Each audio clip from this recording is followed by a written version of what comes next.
Hi everyone, welcome to this video. Today we're going to do part 4 of an introduction to Taoism, and today we're going to be dealing with myths in Taoism.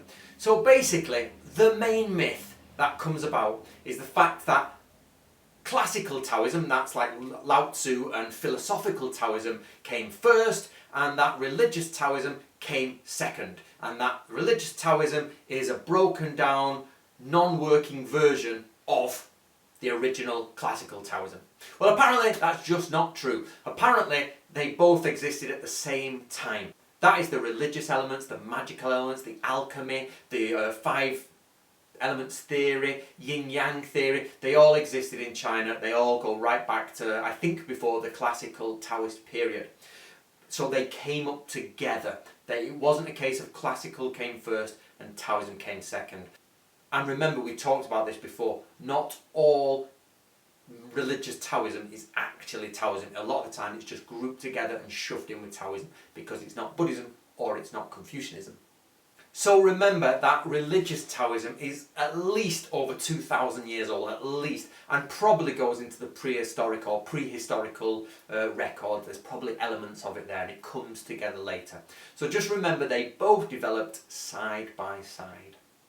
Now, interestingly enough, where does our myth come from? Where does this myth of religious Taoism being lower and horrible and dogmatic and silly, where does that come from? Well, actually, when we were first learning about China, it came from Christian missionaries. So these Christian missionaries would go along and talk to the locals. Now, what is not known is that most of these missionaries would actually go and learn the local customs, the local dialects, the local language, so that they could properly understand and know how to approach those they wanted to convert.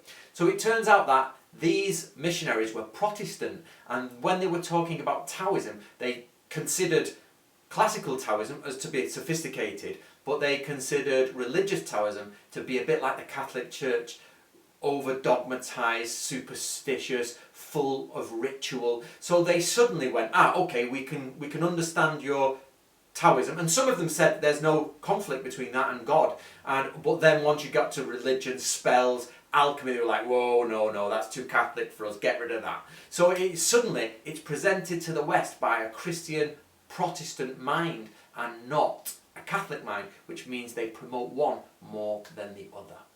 Finally, why is it that classical Taoism, philosophical Taoism, is much cooler than religious Taoism? How is that? Why do we just jump for Lao Tzu?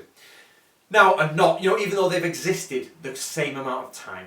Well, in the book we're using, in the source book we're using, it states that it's much easier for a human to go to this idealistic sage figure. You've got an old man with a bald head, he's got a lovely long beard, he's riding on the ox, and he spouts very easy, not easy, that's the wrong word, but very interactive sayings that you can get involved with. But once you go into the religious Taoism, you start to realise there's like a hierarchy, there's dogma, there's scripts to follow, there's rituals to follow, you have to pass grades if you like, you have to go up the hierarchical ladder, it's suddenly you have to do difficult things. So when we in the West are given a choice and we're looking for something, we automatically focus on classical Taoism because we can interact with it in an easier way. But we can't go to religious Taoism because there's no monasteries near us, we don't understand the language or the rituals, there's no one to teach us, whereas there are multiple translations of the Tao Te Ching, yeah?